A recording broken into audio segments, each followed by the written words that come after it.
unabashed, the most unpredictable, becomes a headline, the most volatile, outrageous behavior, unsubstantiated narratives, a battle of personalities.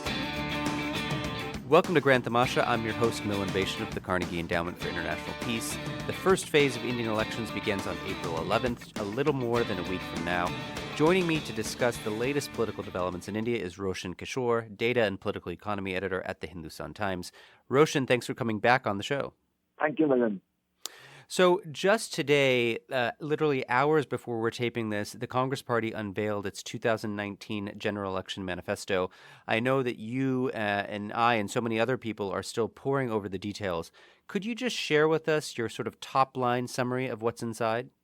Well, to be sure, some of the things which are there in the manifesto are not exactly new, because the Congress president has been speaking about stuff which will be there in the manifesto. For example, the biggest core promise the Congress has made, which is the minimum guarantee scheme, which we talk about in detail sometime later, has already been promised a couple of months ago. Then there are other stuff such as cities would have elected mayors, then the abolition of the NYAY and all that. But if you ask me for a one-line thing, the Congress manifesto for the 2019 has a very strong social democratic interest. It talks about catering to all sections of the society with a huge increase in social spending, health, education. It talks about taking everybody along. It talks about exploiting India's soft power and all that. This is not something the Congress has done in a long time. I think they are essentially looking to capture the social democratic space. So let's just focus in on one element of the campaign manifesto, which is the massive new minimum income support scheme that Congress President Rahul Gandhi unveiled and said the party would implement if it came to power. So in contrast to the Modi government's PM Kisan scheme, which transfers 6,000 rupees to small farmers over 1 year, the Congress scheme would transfer 72,000 rupees a year to the poorest 20% of Indian households. Right. Yeah. So tell us, what do we know about the flagship economic scheme as far as the 2019 elections are concerned? So there are three things we concretely know about the scheme. The first, as you said, is the money, which would be 72,000 rupees per year, 6,000 rupees monthly. The second which we know is that the money would be transferred to the account of women. So the Congress is essentially saying that they identify 20% of the poorest households in the country, which comes to around 50 million households, and the money would be directly transferred to their accounts. The second thing is, and this is important, and the chairman of the Congress Data Analytics Department has gone on record to say that to implement this scheme, the 11 core subsidies would not be compromised. This includes things such as fertilizer, petroleum, food, etc., which, as you understand, is a very important thing in the Indian political economy scenario. The third thing which we know is that this money, So what we know is 72,000 rupees per year to be transferred into the account of women, and core subsidies will not be touched. I think it is also extremely important that we list what we do not know.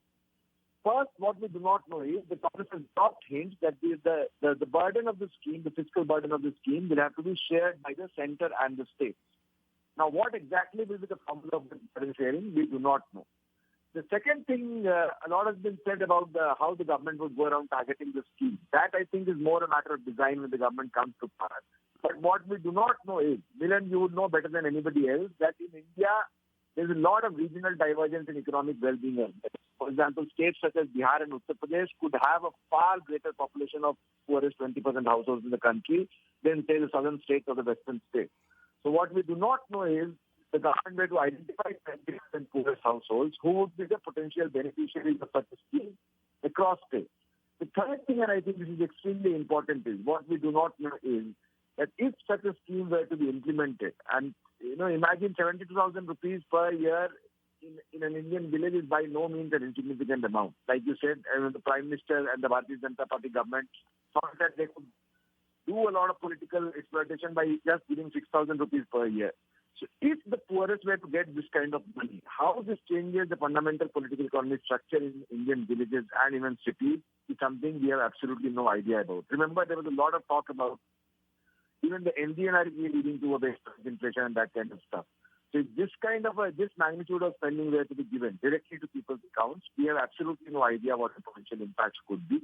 They could be good and they could be bad.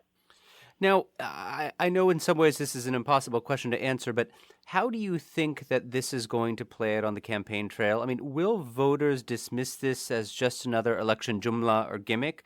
Or do you think that the Congress scheme actually has the capacity to neutralize the BJP's own income scheme and their larger economic narrative? Well, there are two questions here, Milan. One, I think, you know that a lot of research in India has been done about how voters respond to poll promises just on the eve of election. And the evidence at best is mixed. I mean, it's extremely difficult to say as to how voters would react. But the other thing I think, as far as the capability of the Congress organization today is concerned, if this were the Congress organization of 2014 which were making this promise, I would be extremely skeptical about its ability to even take the message across. But I think the Congress organization today is slightly better equipped to be able to do this, thanks again to the investment the party has made in the data analytics department. I mean, it has been reported widely in India that the Congress now maintains a widespread database of activists and workers and things, and it sort of coordinates with them on a day-to-day basis. A two-way thing.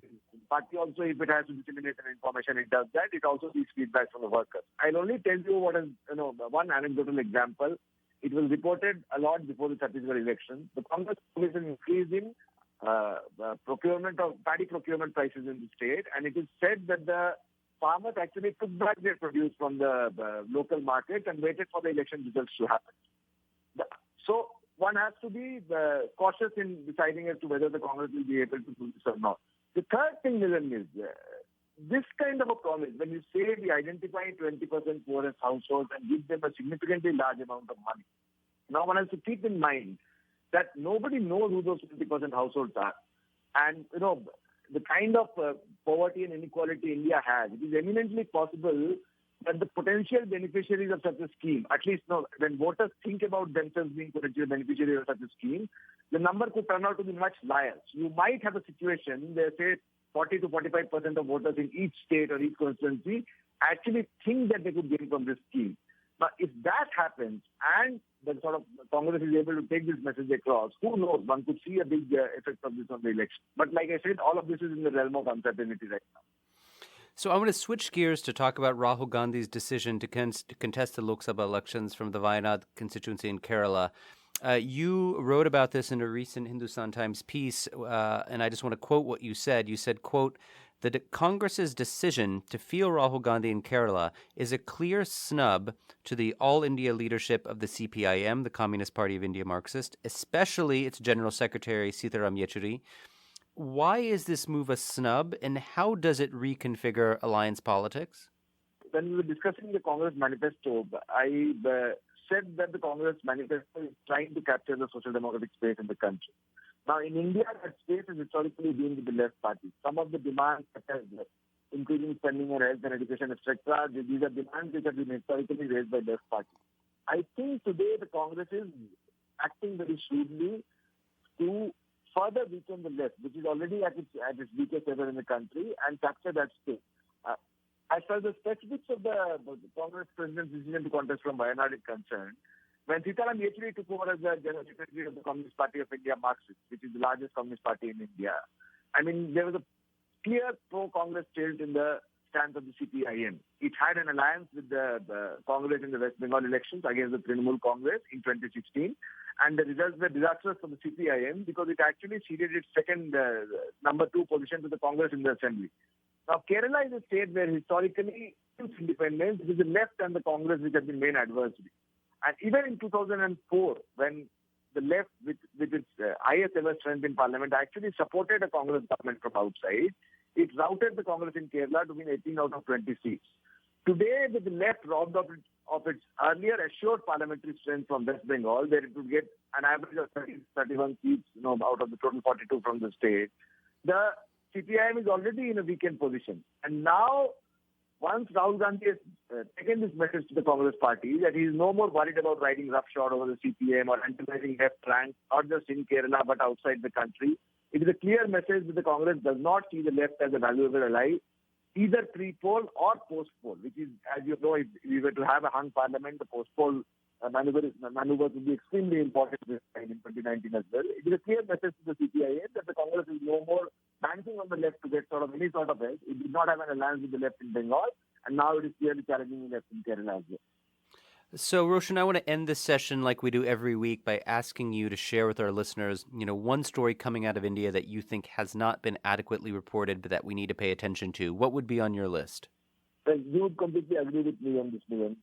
The Election Commission went and told the apex court last week that they are not very comfortable with the way and manner in which electoral bonds have been started by the government. Now, and you have written about it extensively, we all know that electoral bonds essentially, it is a way through which anonymous political funding can be routed to political parties without any sort of transparency. And it has further vitiated what used to be an extremely non-transparent political funding system in India. Now, the tragedy is, I think, that there has been a lot of academic commentary and opinion writing about it.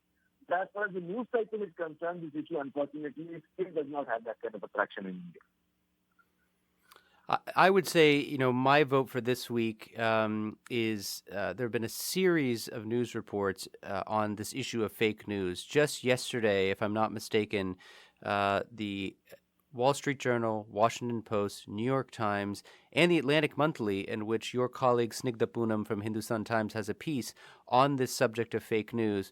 It is clearly an issue that for which India has become ground zero, for which the major internet companies, WhatsApp, Facebook, Twitter, and Google, and so on, are struggling to deal with. This is something where I think we're just witnessing the tip of the iceberg. We've seen a sea change between 2014 and 2019, and I think as we look forward, this fake news challenge, which, many of us who are sitting outside of India tend to focus on what's happening in the United States and the European Union because of Russian meddling, Chinese meddling, but actually what is happening in India through indigenous forms of disinformation is quite concerning, and I think something that our global listeners should be paying attention to. Let me ask you, who do you think had the best week in India this past week?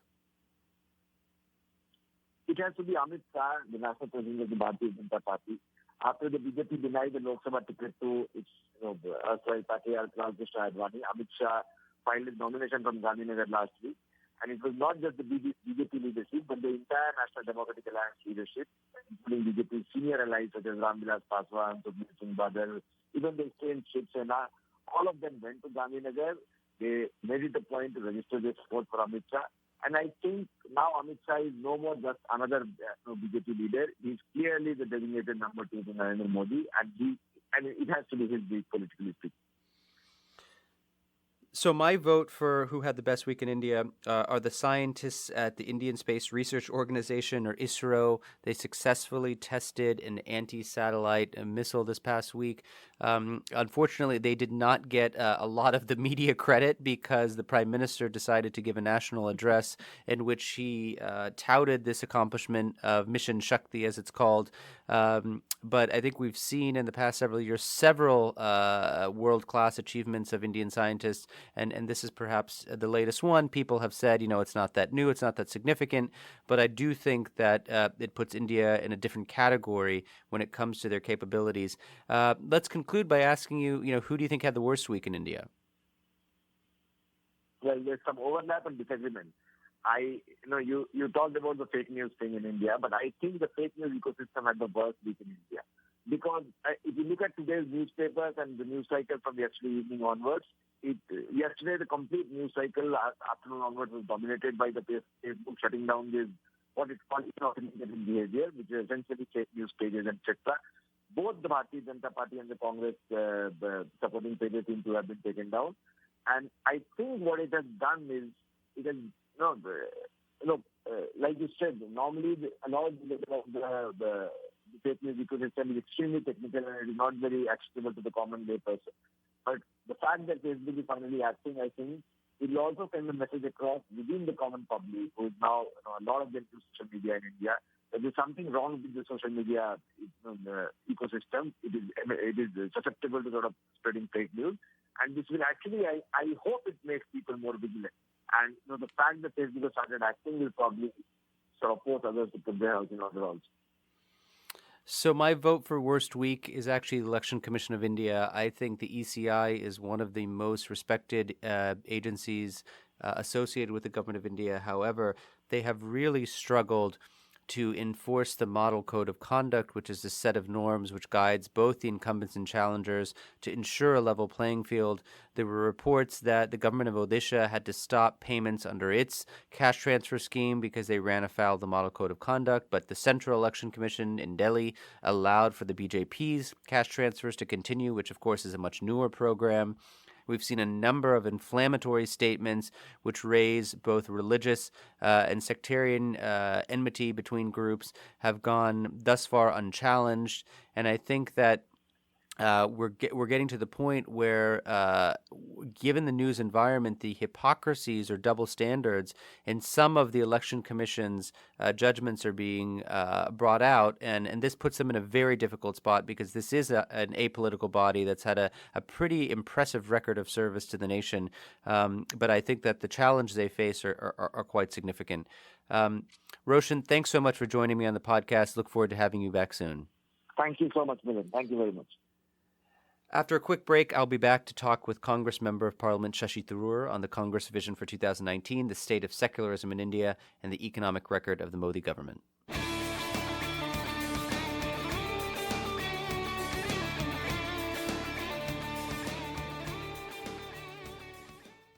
Over the past few weeks and months, we've heard a great deal from the opposition about what the Modi government has fundamentally gotten wrong these past 5 years. But, if the Congress and its allies were to form the next government in May 2019, what is it that your party would like to do for the 1.3 billion citizens of India? What is the affirmative vision of the Congress party?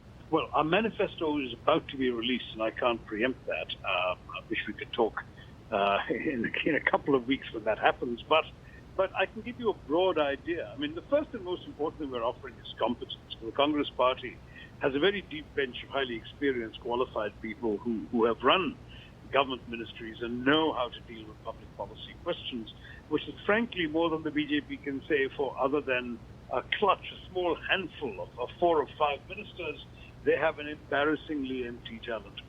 So that's one thing we offer is competence and experience.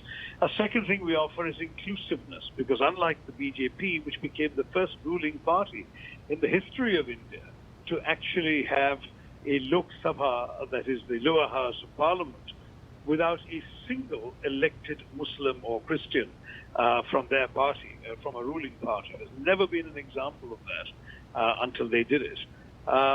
That is not what we're all about. We are a very diverse party. We look like India. We embrace every section of society, every interest, every religious and linguistic group. And that's going to be a second major thing we offer India. A third thing we do offer is a greater sense of compassion. We believe in social justice. The BJP does not. We believe that liberalization is good. The economy must grow. We must give capitalists the freedom to work efficiently and to grow the economy. But we also believe that the fruits of that growth, the revenues that come to the government, must be distributed for the welfare of those who are marginalized, excluded, oppressed in some cases, shut out of the system. I myself have argued in Parliament that while I am a believer in many ways, in many aspects of the market, the magic of the marketplace, the magic of the market will not appeal to those who can't afford to enter the marketplace. So we need to give them a leg up through government assistance to give them an opportunity to become participants in the economy and consumers eventually. And that would be a win-win for everybody, from the businesses that need more consumers to the consumers themselves who right now can't afford to consume anything. So that's again, a fairly major difference with the BJP. Fourth, we actually have a track record of economic reform. They don't. We've done reforms. Manmohan Singh was considered the most reformist prime minister, and earlier than that, the most reformist finance minister that India had seen. And he continued in that vein during his 10 years in office. Mr. Modi talked a good game about reform, but has actually got no reforms to show for anything other than demonetization, which was extremely ill-conceived and badly implemented. We had a very good idea to have a nationwide goods and services tax, a GST, to replace the plethora of 23 taxes that afflicted business in our country, particularly making it difficult to have what you call in America interstate commerce because of the various checkpoints at state borders and so on. The BJP took that good idea, this wonderful sort of horse that we had, the sleek horse, and turned it into an ungainly camel with not just one rate of GST as most countries have and as we would have had, but 5 rates of GST, not counting 0 and the luxury rate. And on top of that, they ended up confusing matters further by leaving several items out of GST, such as petrol, alcohol, tobacco, communications. And all of this means that there's still now a multiplicity of taxes that confuse the heck out of everybody. And they rushed so hastily into implementing it that they actually wrecked many businesses from within. The only people who grew as a result of their GST in the economy were chartered accountants who suddenly found themselves getting contracts from companies that had never needed a professional accountant before. So, Shashi, could I come in on this point? I mean, the argument has been made in the past that the UPA-1 government, which was in power from 2004 to 2009, really benefited from many of the major economic reforms that Prime Minister Vajpayee of the BJP enacted during his time in office between 1999 and 2004. Could you not make the case that whichever government comes to power in 2019 will benefit from some of the steps that the Modi government has taken? So whether it be on direct benefit transfers, whether it be the insolvency and bankruptcy code, whether it's on GST, however imperfect, was implemented under this government. So isn't there a case to be made that some of these things, while they have introduced short-term disruption, will lead to some real consequential medium to long-term gains? Yes and no, Milan. The problem is we still have to fix them. So, for example, if they'd introduced the GST we tried to introduce and they had obstructed when they were in opposition, I think we'd have to applaud that because it would have simplified the tax code, would have made business much easier, and would have been relatively smoothly implemented. The mess they've created will take a long time to disentangle. We want essentially now to collapse those 5 rates into one. And then you'd have a 0 rate and a luxury rate, but you just have one GST rate, and we'll include every item in it. But the argument undoing. The argument of the BJP is that you had to create a nationwide consensus of the center and the states via the GST Council. And so given the political economy of India and how complicated the federal setup is, you couldn't let the perfect be the enemy of the good. And so now the challenge is how to streamline it. Are you not sympathetic to that line of argument? Well, I mean, in the end, we have no choice but to be, because it is the current reality, and whatever government comes to power in a couple of months' time will have to live with where we are rather than where we would ideally have liked to be. I think we were doing a very good job of selling the single-rate GST back in 2011 to 13 until we were completely and unsympathetically stonewalled by the BJP and particularly by Chief Minister Narendra Modi and a couple of his fellow chief ministers from BJP-ruled states. So let's not go there because the history is so tangled and unpleasant. I can tell you that the arguments made then are the obverse of the ones the same people made when they came to power. Mr. Modi is a classic instance, one more paradox, if you like, of the golden rule that where you stand on an issue depends on where you sit. He's sitting in Gujarat, he has one view. He's sitting in Delhi in the Prime Minister's office, he has another view. And that's been seen throughout. The other examples of reforms you mentioned, again, without exception, are reforms that we initiated, they blocked. That applies to the bankruptcy code, which we drafted, the FDI in retail, which was passionately opposed by the very ministers who are now touting it as a solution to everything. The Aadhaar, which we came up with as a mechanism of direct benefits transfer with reliable identities for poor people who often don't have any other identity, and which would have entitled them to claim the government benefits that they deserve to get. The government not only took our idea after opposing it right up to and including in the 2014 elections, they took the idea that they had so bitterly opposed and converted it into an incredibly intrusive Big Brother type scheme in which they actually obliged us. Anyone getting a SIM card for a mobile phone had to link it to an Aadhaar number, this ID number. You opened a private bank account.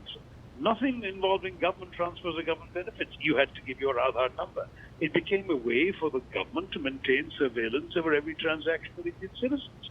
It really was quite an alarming extension to the point of, one can call it an abuse of power, until the Supreme Court weighed down heavily and pushed back on it.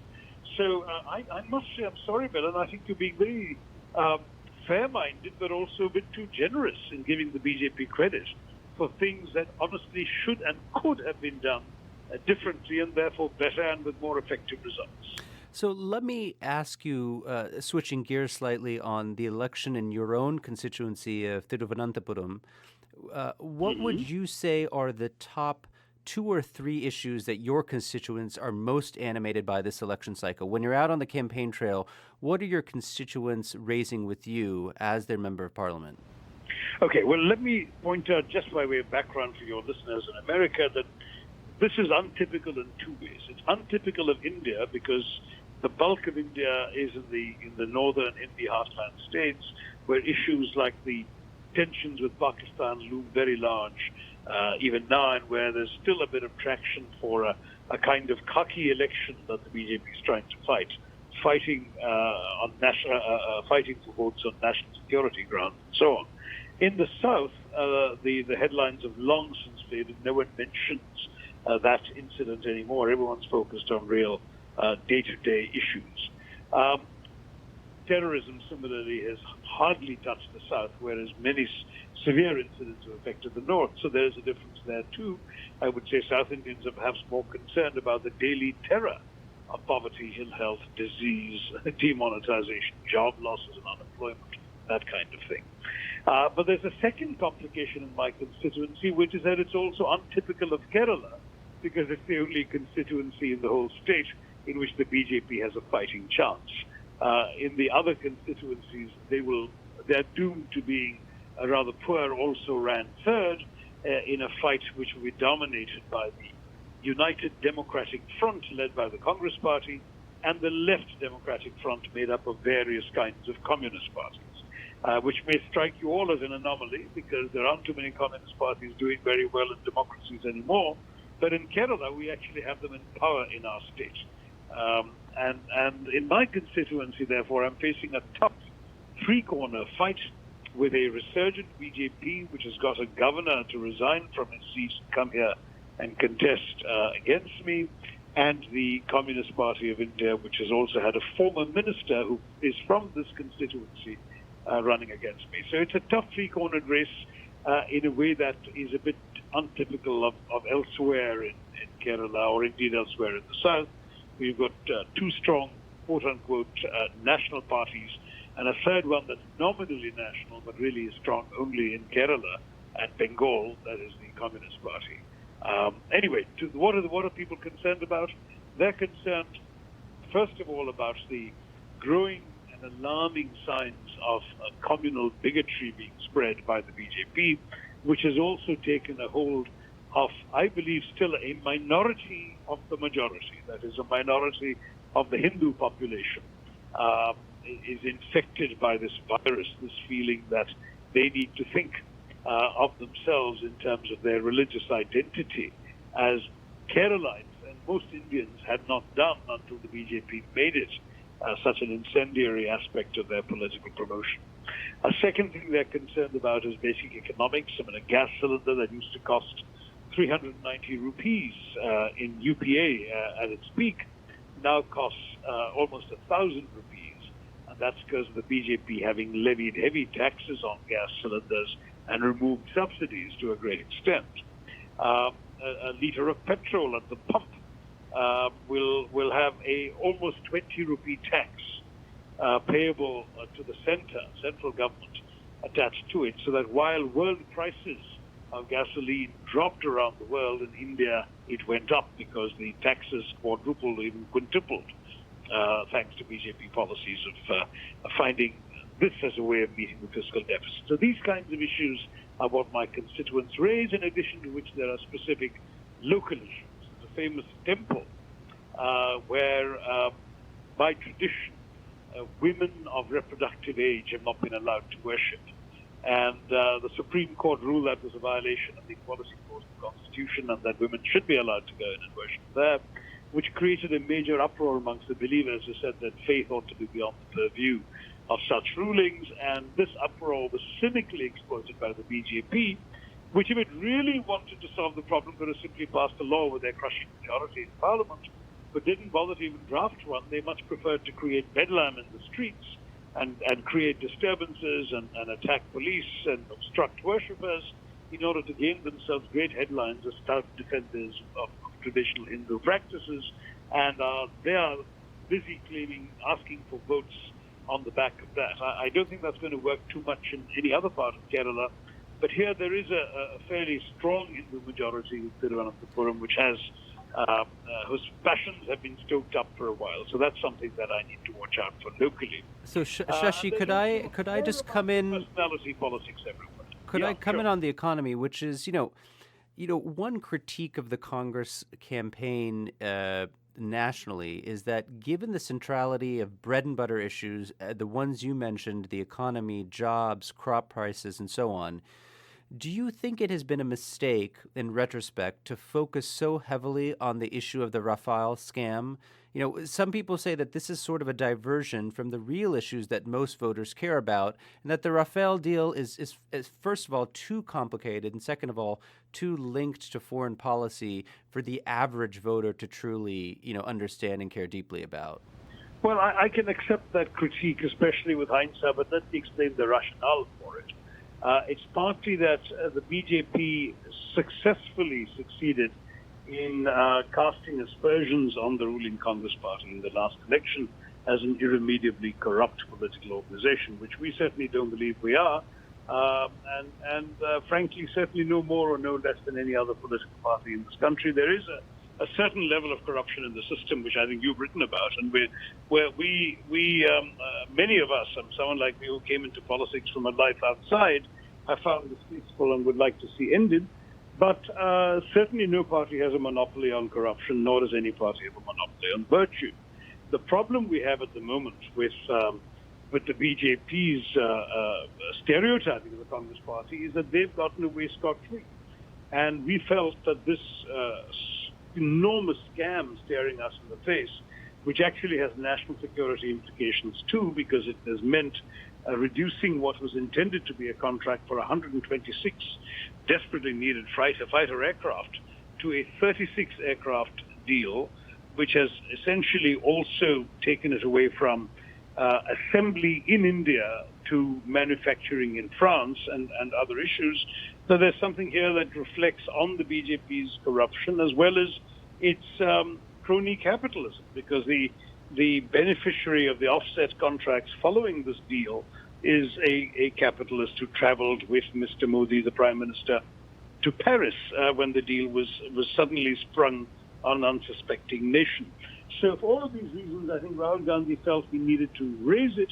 And even if you're right that for many people the issue is too complicated to grasp, it has at least neutralized this corruption thing, because if ever the BJP attempts to throw corruption at the Congress has enough to throw back to them. And so in the campaign, at least it means we can get corruption off the table and talk about real economics that affects the daily life of people. So to that degree, it's been practical politics and a sensible way of neutralizing an otherwise unpleasant issue. So I want to talk about neutralizing another complicated issue, which is this issue of Hinduism and Hindutva, which are, of course, not synonymous, and you have written about the distinction. Not at all. There has been a spirited debate, in the opinion pages over the last several months about whether the Congress is engaging in quote-unquote soft Hindutva in order to blunt the BJP's advantage among Hindu voters. You have tackled the subject head-on in some of your recent writing. What would you say to those, say, liberal-minded voters of India who worry that between the two major parties, secularism in India has sort of gone by the wayside? No, I think what we've found is that by initially opposing the Hindutva brigade with talk of secularism per se, that we were essentially handing the debate to them on a platter, because India is a deeply religious country. In a way, said we're the only people standing up for the Hindu faith, and these guys are godless secularists, and the godless secularists will lose every time. So instead, we decided to tackle head-on the issue that in fact the kind of Hindu identity politics they're preaching is antithetical to the tenets of Hinduism. Hinduism is a famously, some would argue, notoriously liberal and inclusive religion, which permits all sorts of forms of worship, including various different ideas of the nature of the divine, which actually has no notion of apostasy or heresy, which does not have a single sacred book but several, has no single spiritual ecclesiastical authority like a pope or the Archbishop of Canterbury or a Grand Mufti of any sort. We are essentially an extremely capacious, accommodative religion founded on the basic concept of acceptance of difference, both within the faith and with other faiths. One of our most famous preachers, Swami Vivekananda, who spoke at the World Parliament of Religions in Chicago in 1893, made a famous speech in which he said, "I'm proud to speak to you on behalf of a faith which has taught the world not just tolerance, but acceptance." And I thought that's a very profound idea, because what Hindus are saying is, look, tolerance says, I have the truth, you are in error, but I will magnanimously indulge you in your right to be wrong. Whereas acceptance says, I believe what I believe is the truth, you believe in the truth, I will respect your truth, please respect my truth. And it's on this basic civilizational principle that Hindus have survived for 4,000 years, that we remain the one civilization that, for example, gave refuge to the Jews, going back to the destruction of the first temple by the Babylonians and the second temple by the Romans, and the Jews stayed on in India for a couple of thousand years without a single recorded instance of anti-Semitism until the Portuguese showed up in the 16th century to inflict it.